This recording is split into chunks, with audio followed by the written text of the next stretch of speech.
Hello, my self Ankit Kumar Singh. मैं आज आपको पर्सनल लोन के बारे में बताऊंगा।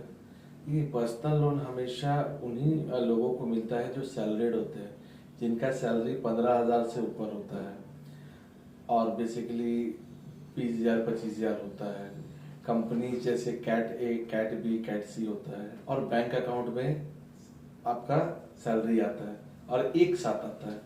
मतलब अगर 15,000 से ऊपर भी है तो मोटा मोटी 15,000 रुपया 30 तारीख को गिरा।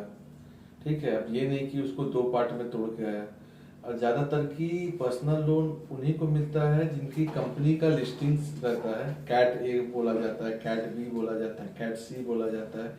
कैट ए जैसे होता है टाटा स्टील हो गया, उषा मार्टिन हो गया, रिलायंस इंडस्ट्रीज हो गया, जियो हो गया, एयरटेल हो गया, ये सब कैट एस कंपनीज आता है। कैट बी कंपनी आपका हो गया, आरएसजी हो गया, जो लोकल कंपनीज है झारखंड की, या लोकल कंपनी है बिहार की, लोकल कंपनी है मुंबई की, लोकल कंपनी है पुणे की, तो वो कैट बी लिस्टिंग हो जाता है। कैट सी हो जाता है प्राइवेट लिमिटेड कंपनीज हो जाता है, प्रोप्राइटरशिप हो जाता है, पार्टनरशिप हो जाता है।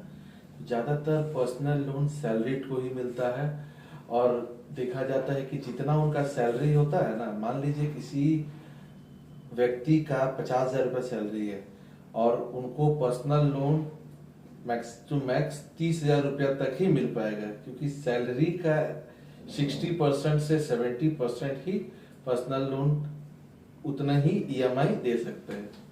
क्योंकि बैंक का सोचना है, आरबीआई का सोचना है कि अगर टोटल अमाउंट हम लोग ईएमआई पे ले लेंगे तो बंदा खाएगा क्या, घर का रेंट क्या देगा, घर को, अपने गृहस्थी को और अपने हाउस होल्ड एक्सपेंसेस को कैसे चलाएगा। तो पर्सनल लोन में हमेशा ये चीज याद रखिएगा कि 50 to 70%, जैसे हम लोग प्राइवेट बैंक्स में उसको FIOR करते हैं, फिक्स इनकम ऑब्लिगेशन रेशियो, हम लोग उसको पकड़ के चलते हैं, उतना तक ही लोन हो पाएगा। और पर्सनल लोन देखा जाए तो इसका रेट ऑफ इंटरेस्ट डिपेंड करता है आपके लोन अमाउंट पे।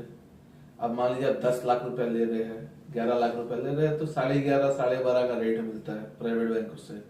अगर आप 20 लाख ले रहे हैं, ज्यादातर की 20 लाख बहुत कम और हाई सैलरी वालों को ही मिलता है, तो आपका रेट एक रुपया 70 पैसा 80 पैसा कम होता है। अब 2 लाख 3 लाख रुपया ले रहे हैं और उसमें अगर आप रेट एक्सपेक्ट कर रहे हैं कि हमको 10 का रिड्यूसिंग मिल जाए, 11 का रिड्यूसिंग मिल जाए, तो ये पॉसिबल नहीं है।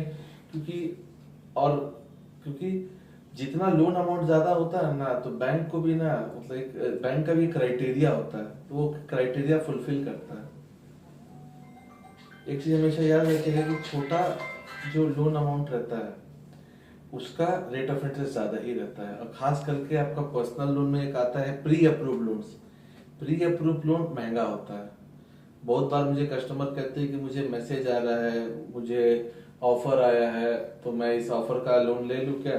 मैं बोलता हूँ कि देखिए, ऑफर आपको आया है, डॉक्यूमेंट देना नहीं है, अगर बहुत ज्यादा नीड है तो ले लीजिए, अगर नीड नहीं है तो मुझे कुछ डॉक्यूमेंट्स जैसे पैन कार्ड, आधार कार्ड, 3 मंथ का सैलरी स्लिप, जैसे अभी सितंबर चल रहा तो अगस्त जुलाई जून का सैलरी स्लिप और 6 महीने का बैंक स्टेटमेंट या फॉर्म 16 दे।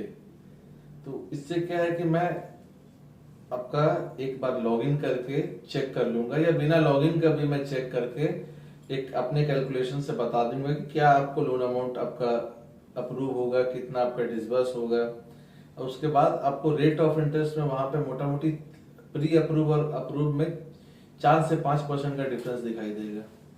जनरली ये कोई बैंकर आपको बताएगा नहीं।